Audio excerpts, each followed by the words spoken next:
Assalamualaikum warahmatullahi wabarakatuh. Nama saya Bella Dwi Febrianti, lokal 6 MPIC, NIM 2018 1531069, mata kuliah Manajemen Pusat Sumber Belajar, dosen pengampu Bapak Amiruddin, SPD MPDI. Di sini saya akan menjelaskan materi yang berjudul sarana dan prasarana sebagai pusat sumber belajar. Pertama-tama kita jelaskan apa itu pengertian sarana dan prasarana. Sarana adalah segala sesuatu yang dapat dipakai sebagai alat, dapat mencapai maksud atau tujuan.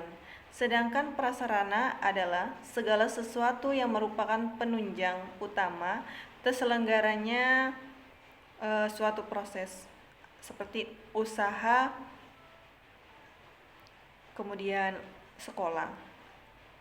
Tujuan dari sarana dan prasarana yaitu menyediakan sarana dan prasarana dasar kesehatan lingkungan perdesaan untuk meningkatkan kualitas permukiman, khususnya pada lokasi permukiman masyarakat miskin.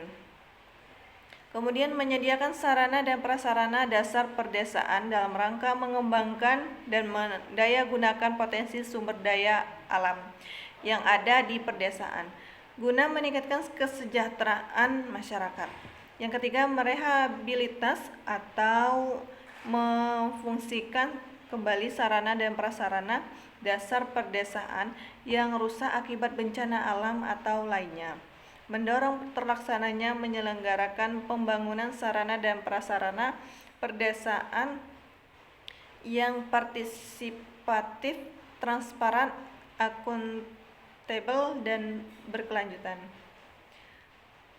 Wujudkan keseimbangan pelestarian lingkungan alam agar terwujudnya konsisten yang memadai. Sekolah yaitu sarana, alat tulis, bahan peraga, alat praktikum, alat olahraga, komputer, dan sebagainya. Kemudian prasarananya ruang kelas, ruang guru, lapangan olahraga, ruang praktek, dan selainnya. Kemudian ada rumah sakit, sarananya alat-alat operasi, alat kesehatan, dan obat-obatan ambulan. Kemudian ada ruangan ICU, ruangan melahirkan, dan lainnya. Kemudian ada kantor.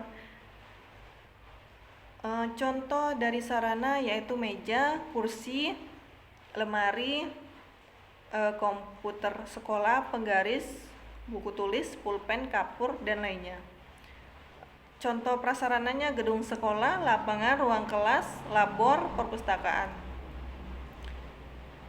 Kemudian fungsi sarana dan prasarana.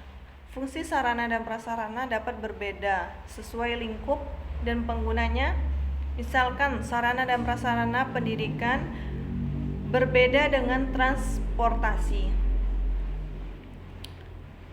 wisata, dan sebagainya, namun memiliki tujuan yang sama, yaitu untuk mencapai hasil yang diharapkan sesuai yang direncanakan. Fungsi utama sarana dan prasarana pada dasarnya memiliki tujuan menciptakan karyawan kenyamanan, menciptakan kepuasan, mempercepat proses kerja atau belajar, memudahkan proses kerja, meningkatkan produktivitas, hasil lebih berkualitas.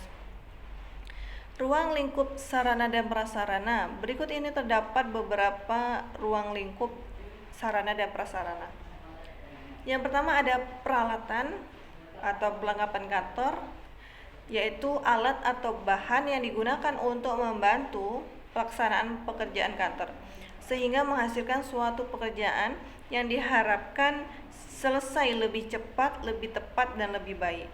Peralatan dan perlengkapan kantor ini dibedakan menjadi dua, yaitu peralatan perlengkapan kantor berbentuk lembaran atau non-lembaran. Kalau yang berbentuk lembaran itu seperti HVS, kertas folio bergaris, kertas karbon, dan lainnya. Yang non-lembar itu seperti pulpen, pensil, spidol, penghapus, penggaris, rautan gunting, dan lainnya. Kemudian ada peralatan atau perlengkapan kantor berbentuk buku. Itu seperti buku catatan, block note, yaitu buku untuk menulis catatan harian sekretaris. Kemudian buku pedoman organisasi, yaitu buku panduan tentang informasi yang berkaitan dengan organisasi mulai sejarah, struktur, produk, dan jasa. Kemudian ada buku tamu, yaitu buku yang digunakan untuk mencatat tamu yang datang ke perusahaan atau ke lembaga. Kemudian buku agenda surat, yaitu buku yang mencatat keluar masuknya surat sehari-hari. Kemudian peralatan perlengkapan kantor dilihat dari penggunaannya, yaitu barang habis pakai. Barang habis pakai yaitu barang atau benda kantor atau lembaga yang menggunakan hanya satu atau beberapa kali dipakai, tidak tahan lama, seperti kertas, tinta, karbon, klip, pensil, dan pulpen. Barang yang tidak habis dipakai. Barang yang tidak habis dipakai adalah barang benda kantor yang menggunakan tahan lama, seperti suter dan gunting. Mesin-mesin kantor yaitu alat yang digunakan untuk menghimpun, mencatat, mengelola bahan keterangan dalam pekerjaan kantor yang bekerja secara mekanisme elektronik dan magnetik, contohnya seperti komputer, laptop, LCD, mesin tik manual, dan lainnya.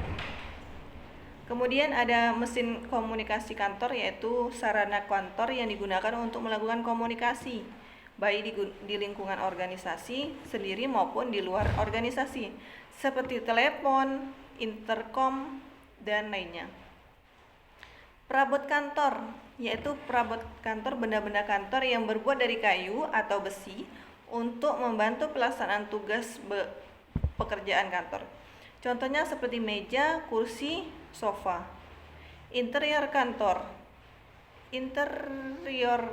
benda-benda kantor yang digunakan untuk menambahkan suasana jadi menyenangkan sehingga memberi semangat dalam bekerja, seperti gambar presiden dan wakil presiden, gambar lembaga, negara, dan lain-lainnya. Tata ruang kantor yaitu pengaturan ruang kantor serta menggunakan alat-alat dan perabot kantor sesuai dengan luas lainnya ruang kantor yang tersedia sehingga memberikan kepuasan, kenyamanan kepada karyawan atau tenaga pendidik. Sekian penjelasan dari saya akhiri. Wassalamualaikum warahmatullahi wabarakatuh.